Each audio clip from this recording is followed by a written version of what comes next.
Fala, filhotes! Que bom que vocês estão aqui novamente com a gente. Hoje a nossa aula é sobre células-tronco. Aí tem classificação de bis-0, classificação das células quanto à duração, classificação da célula-tronco, além do conceito, é claro, aplicação terapêutica, questões éticas. A aula está completa, está redonda para vocês. Eu espero que vocês gostem. Não esquece de se inscrever, dá logo o like e indica para todo mundo. Um beijo!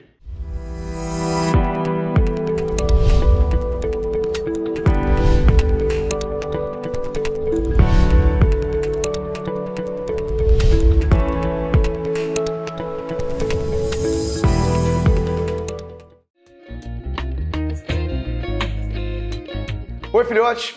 Vamos começar a discutir células-tronco. Mas primeiro, você tem que conhecer a classificação de bis-0. Ele definiu uma coisa para começar muito interessante. Olha para cá. Ele diz que quanto maior o grau de diferenciação celular... Calma. Diferenciação, filho, é o mesmo que especialização.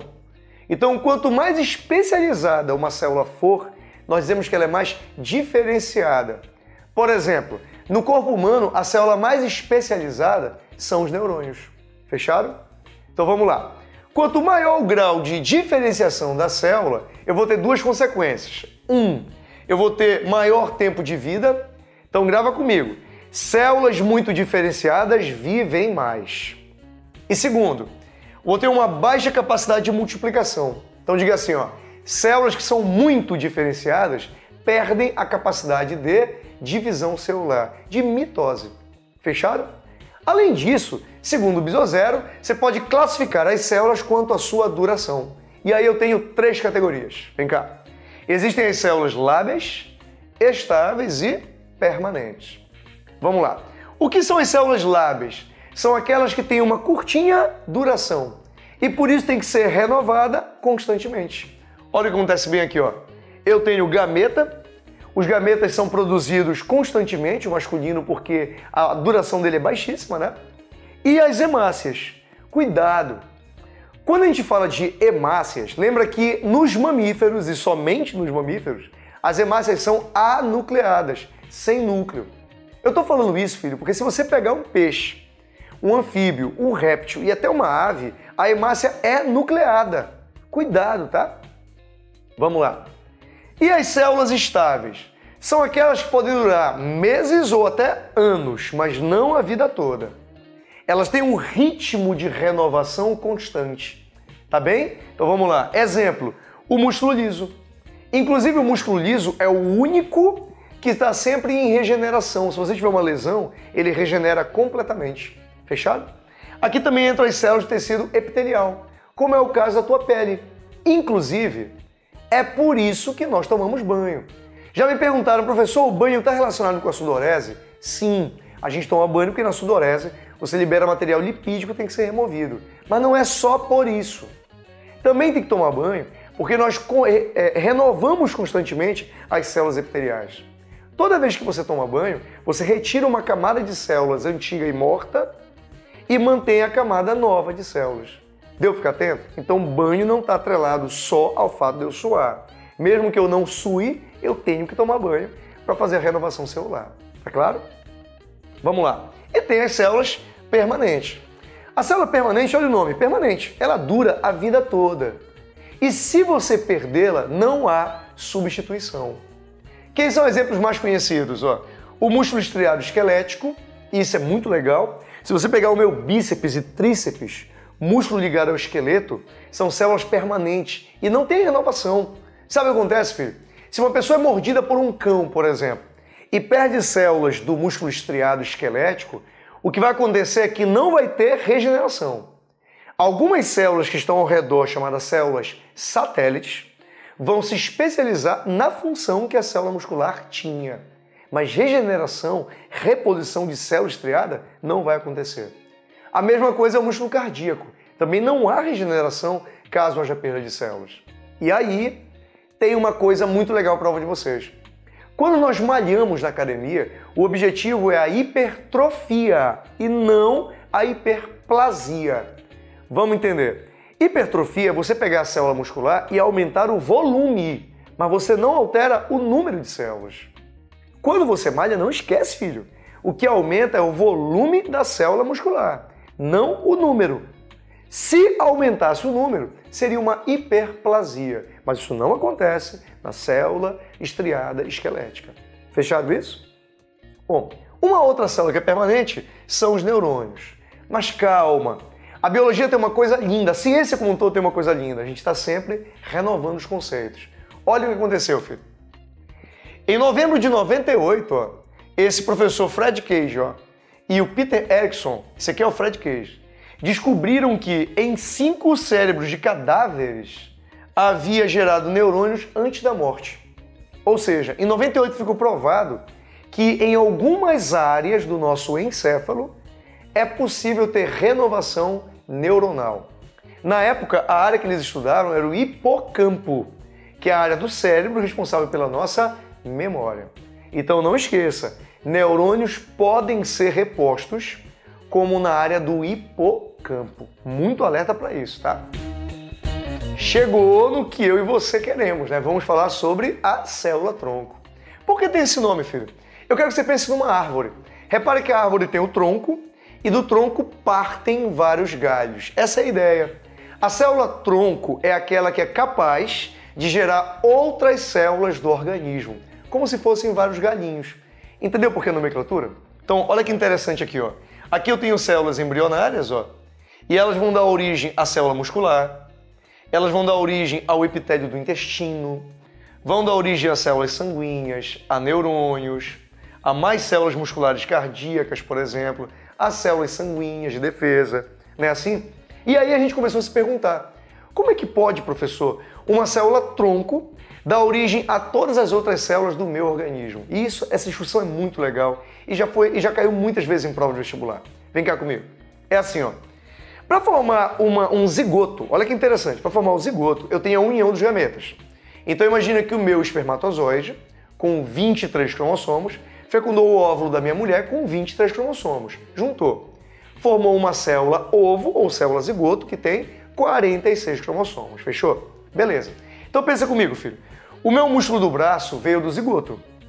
Se você pegar, o meu neurônio veio do zigoto, o meu músculo liso veio do zigoto, o meu epitélio do intestino veio do zigoto. Moral da história, todas as células que compõem o meu corpo vieram do zigoto. Então, peraí, se todas elas vieram do zigoto, por que elas têm forma e função diferentes? Nós descobrimos. A resposta está bem aqui, Imagina que na minha célula do zigoto eu tinha esse genoma aqui, repara bem, filho. Eu tinha o par de genes, azão, azão, bezão, bezão, cesão, cesão e desão, desão. Então pensa comigo, se o músculo do meu braço veio do zigoto, então tem que ter a mesma sequência de genes. Então as minhas células sanguíneas, mesma sequência de genes. O meu neurônio, mesma sequência de genes. O meu músculo liso, mesma sequência. Opa! Então você pode dizer que todas as células do meu corpo têm o mesmo genótipo, os mesmos genes. Todas as células do meu corpo têm o mesmo genoma. O que é genoma? É a sequência de nucleotídeos dentro dos genes. Se as células têm os mesmos genes, tem que ter o mesmo genoma. Tá claro isso? Só que olha que legal, filho. Durante a diferenciação, durante a especialização, partes diferentes do genoma se expressam. Isso é lindo. Vem cá comigo. Imagina que quando a célula foi se diferenciar em músculo, dos genes que ela tinha, se expressaram apenas o azão, azão e o desão, desinho. Por isso virou músculo. Agora imagina, se expressasse apenas o azão, azão e o bezão, bezinho, viraria uma célula sanguínea. Se expressasse apenas o gene azão, azão e cesão, cesão, viraria o epitélio intestinal. Você está vendo o que está acontecendo? As células do meu corpo, por mais que tenham o mesmo genótipo, por mais que tenham o mesmo genoma, expressam áreas diferentes do genoma, expressam genes diferentes. Por favor, nunca esqueça, filho. Células do meu corpo apresentam os mesmos genes, são idênticas geneticamente, mas expressam genes diferentes. Todo mundo entendeu? Baseado nisso, quando nós aprendemos que uma única célula pode dar origem a todas as outras células do meu organismo, surgiu o conceito de célula-tronco. E você imagina o que é possível fazer com isso? Muita coisa boa e muita coisa má, infelizmente. Quer ver, filho? O que é que tem de bom? Com a célula-tronco, eu poderia recriar neurônios de uma pessoa que perdeu neurônios após um incidente com bala, por exemplo. Eu poderia recriar o seio de uma mulher que fez mastectomia e retirou a mama por causa de um câncer, por exemplo. Isso seria maravilhoso, não seria? A gente concorda. Mas também tem coisa ruim. Com a célula-tronco, eu também poderia recriar um novo indivíduo que poderia ser usado no mercado negro, por exemplo, para comércio de órgãos. Você percebe? Por isso que célula-tronco é um assunto tão interessante, porque ela acaba levando uma discussão política, uma discussão social e, acima de tudo, uma discussão ética. A sociedade precisa debater o uso da célula-tronco para, então, ser liberada para todo mundo. Fechado comigo? Mas vamos junto. Agora vamos fazer a classificação das células-tronco, tá? Você vai fazer uma classificação quanto ao poder de diferenciação delas. Vamos lá, fica ligado no vocabulário, tá? Vamos começar bem aqui, ó. Existe a célula-tronco chamada totipotente. Eu adoro esse nome. Tot quer dizer tudo. A célula-tronco totipotente é aquela que pode formar todos os tecidos do meu corpo e mais, os anexos embrionários. Vamos lembrar? Os anexos são placenta, saco vitelínico, alantoide, córion e amnion. Você imagina isso? Com uma célula-tronco totipotente, eu poderia recriar um indivíduo todo. Não é assim? Vamos lá. Segundo, existem célula-tronco pluripotentes. Bom, o que é pluripotente? É aquela que forma todos os tecidos do meu corpo, mas ela não forma os anexos embrionários. Percebeu a diferença, filho? Então, como a pluripotente não forma anexo embrionário, ela é menos potente que a TOT. Deu para entender? Também existe a célula-tronco multipotente. A multipotente é aquela que se diferencia em vários tecidos, mas não todos do meu corpo. Então ela tem menor potência que a pluripotente. Você está de olho nisso? Beleza.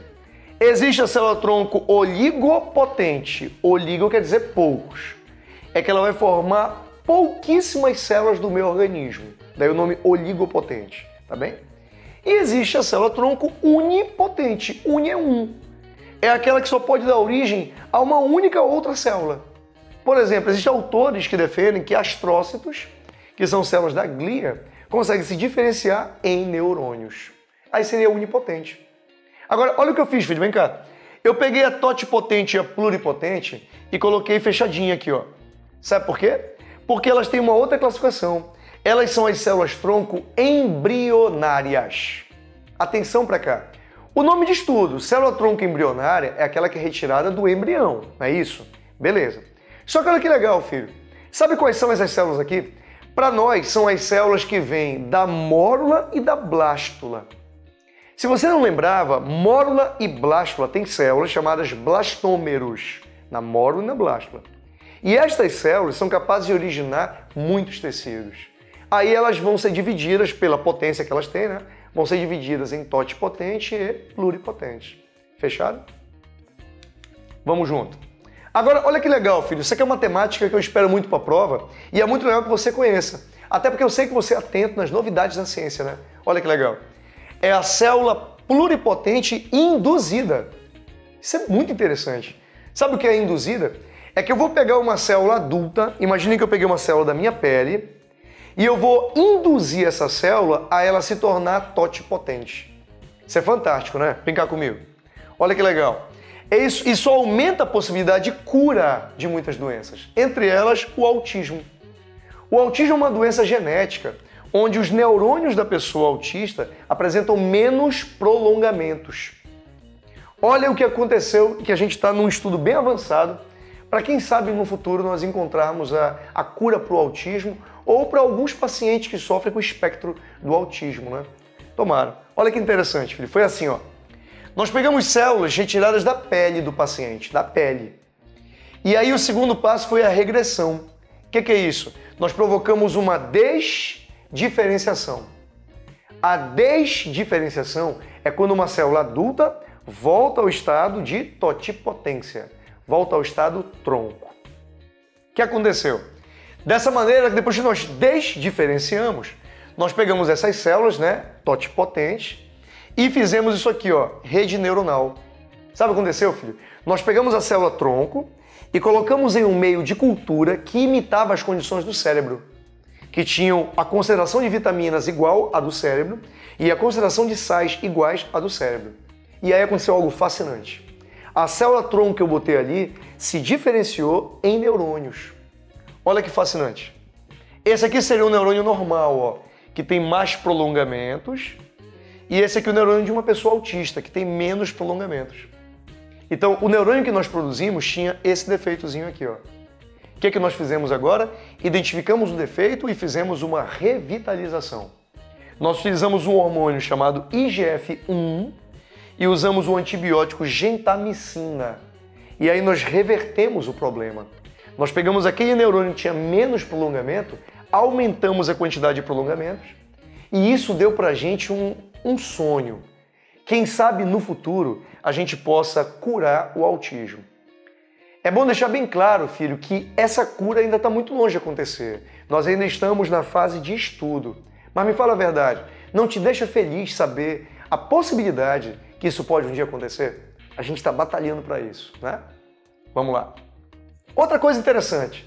Com a célula pluripotente induzida, eu posso fazer outra coisa interessantíssima. Exemplo, eu poderia pegar uma célula da minha pele, que é adulta, né? Desdiferenciar, aí ela voltaria a ser tronco. E com essa célula tronco, eu poderia produzir qualquer outra célula, inclusive um óvulo. Peraí, professor, você falou fabricar um óvulo da célula de um homem? Exatamente. Hoje em dia, por exemplo, para casais que são homossexuais, casais de homens ou casal de duas mulheres, já é possível você produzir, a partir de um deles, espermatozoide da célula de uma mulher ou óvulo da célula de um homem. Existem clínicas especializadas que já estão trabalhando nesse sentido. Me fala se não é uma coisa que deixa a gente fascinado, né? A gente imagina que ponto a biologia ainda vai chegar. E sigamos, né? Voemos, porque a ciência tem que continuar crescendo, não é verdade? Vamos lá. Agora olha que legal. O uso terapêutico da célula-tronco. Quando eu falo terapia, é para você tratar, né? Terapia é um tratamento de alguma patologia, não é isso? Então olha que legal. Várias pesquisas apontam que injetar célula-tronco embrionária, ó, no coração infartado ou em cérebro que sofreram derrames, olha aqui, leva à formação de novas células. Isso não é fascinante? Eu poderia pegar uma célula-tronco, colocar num coração infartado que perdeu células cardíacas e aí a célula-tronco faria uma reposição. Você imagina eu fazer uma reposição no neurônio de uma pessoa que perdeu neurônios após um trauma. Isso é absurdamente legal. Só que há riscos. O que acontece? Essas células-tronco que eu coloco no tecido, elas podem crescer de maneira irregular e formar tumores. Pode dar origem a câncer. É possível que a célula-tronco cause uma resposta imunológica permanente para a vida toda do paciente. Então, esses riscos todos precisam ser analisados para que a gente calcule eles na hora da terapia. O médico tem o papel de analisar se é viável utilizar aquilo, a terapia, para cada paciente. Tá claro isso? Outro ponto interessante, filho. Da onde se obtém a célula-tronco? Essa é uma temática muito legal para o seu Enem. Vem cá comigo. Primeiro, ó, elas são obtidas de embriões que foram descartados em clínicas de fertilização. Calma, deixa eu explicar. Quando uma pessoa contrata uma clínica de fertilização para fazer fertilização in vitro, para formar o bebê de proveta, eu pego os espermatozoides do homem, pego o óvulo da mulher, uno e formo um zigoto e deixo crescer em embrião. Só que nós produzimos vários embriões para usar durante a técnica. Alguns desses vários embriões serão descartados.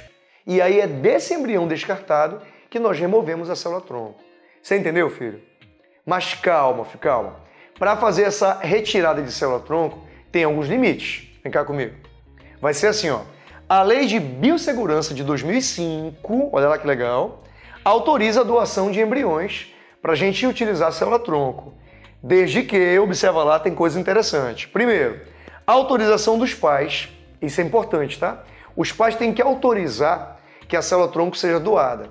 Até porque pode ser que os pais que contrataram a fertilização in vitro sejam de uma religião que não considera bacana fazer a doação de embriões. É um direito dos pais, então, não querer que seja utilizado com essa finalidade. Você me entendeu? Então tem que ter uma autorização expressa dos pais. Outra coisa, o embrião tem que ter sido armazenado por mais de 3 anos. Por quê, professor? Porque embriões que estão armazenados por mais de 3 anos têm um risco de desenvolvimento muito pequeno. A chance dele desenvolver e originar um novo ser era muito pequeno. Então já é viável o descarte dele. Se o embrião tiver uma grande chance de dar origem a uma nova vida, a um novo indivíduo, então esse descarte não deve ser feito. Por que isso? Porque nós temos que respeitar os limites éticos. É muito importante que a pesquisa científica não afete a cultura e a religiosidade de outras pessoas. A gente tem que estar sempre atento a isso, por questão de quê, filho? Respeito. Gostaram da aula? Estão assistindo a aula Te Prepara para o Enem, uma sequência completa para a tua aprovação. E você já viu a novidade? Já apareceu agora o Biologia in Loco, onde eu vou em um local para te mostrar como as coisas funcionam. Assista, inscreva-se no canal, divulgue para todo mundo, tá liberado. Quanto mais inscritos, mais investimento e mais aulas gratuitas para vocês.